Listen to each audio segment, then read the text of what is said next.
dearly beloved, Boss Mike Cervera.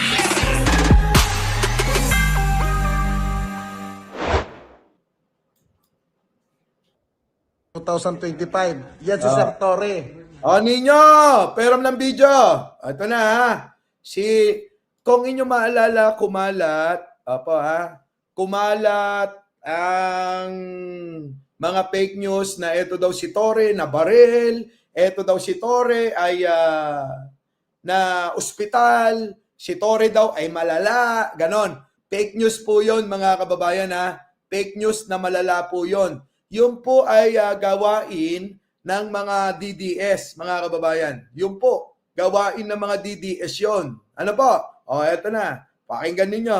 17 ngayon, 2025. Yan si Sir Torre. Si IDG Director, yung sinasabi niyong malalat, nakakumpine, fake Nako. news kayo. Sir, Yan. ano masasabi niyo doon, sir? Naghahanda ako para sa isa na namang hearing sa House. At sa next week, meron naman akong dalawang kakasuhan na mga siraulong nagpapakalat ng mga fake news na yan. Nako! Sino na naman tong mga didimanda na naman ni General Torre? Meron na namang ididimanda. Sino? Si General Torre, mga kababayan. Nako, sino kaya yan? Kasi mga kababayan, ulitin ko lang dito na tayo. Panoorin yung buo, mga kababayan Ito. February 17 ngayon, 2025. Yan si Sir Torre. Si IDG Director, yung sinasabi niyong malalat, nakakumpine, fake news kayo. Sir, ano masasabi niyo doon, sir? Naghahanda ako para sa isa na namang hearing sa House. At sa next week, meron naman akong dalawang kakasuhan na mga siraulong nagpapakalat ng mga fake news na yan. Opo. Thank you, Antayin na lang nila at antayin na lang nila at may file na naman tayo sa DOJ. thank you, sir. Thank you, sir. Nako! Dalawang siraulo daw. Sino kaya itong dalawang siraulo na to? Mga kababayan, sino sa palagay ninyo? Ang dalawang siraulo na to. Ito kasi yan mga kababayan. Tingnan nyo naman yung pinapakalat nila. Tingnan nyo Yan isa. Ayan po siguro naman lakihan ko. Yan, yung mga yan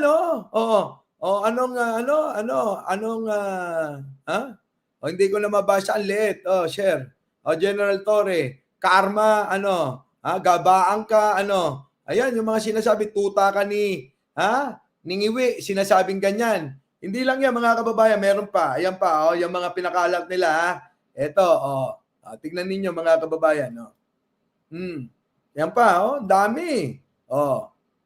Kita nyo, mga kababayan, Protect Vice President Sara Duterte. Ayan, mga kababayan.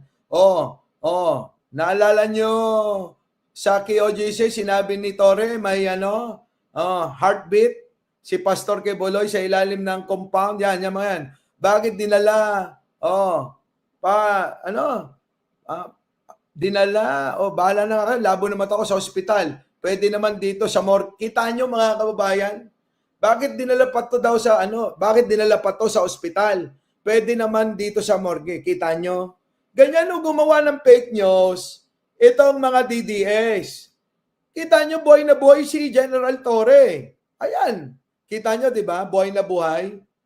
Pero sila, ala todo ang paninira. Kanino? Kay General Torre. Binlag pa nung iba, mga kababayan. Yan, mga kababayan. Ayan, isa pa to. Yan binlag nila kapapasok lang. Totoo kaya, General Torre? Tinakbo sa ospital. Naku, kinarma na. Naku, yan na sinasabi ko Mga kababayan, sa paggawa ng fake news, number 1, ang mga DDS dyan. Isa pa. Nasaan pa? Ito pa. Marami yan Pasok. Ito. Yan pa, kita nyo. Ano sabi rito? Ang sabi rito, Torre, kumusta ka na? Ang paghihirap ni Pastor Quiboloy, ikaw nakakaramdam ngayon. Kita nyo. Buhay na buhay si General Torre. Tapos ginagawa nila ng ganyan. Oh, ayan oh. 2025. Yan si Sir Torre. Si IDG Director, yung sinasabi niyong malalat, nakakumpine, fake news kayo. Sir, ano masasabi niyo doon, sir? Naghahanda ako para sa isa na namang hearing sa House. At sa next week, meron naman akong dalawang kakasuhan na mga siraulong nagpapakalat ng mga fake news na yan. Ayan, mga siraulo daw kayo.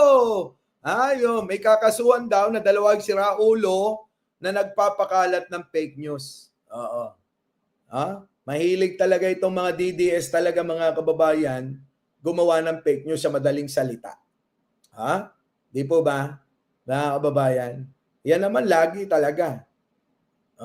Paano ngayon itong mga vlogger na ito, mga kababayan?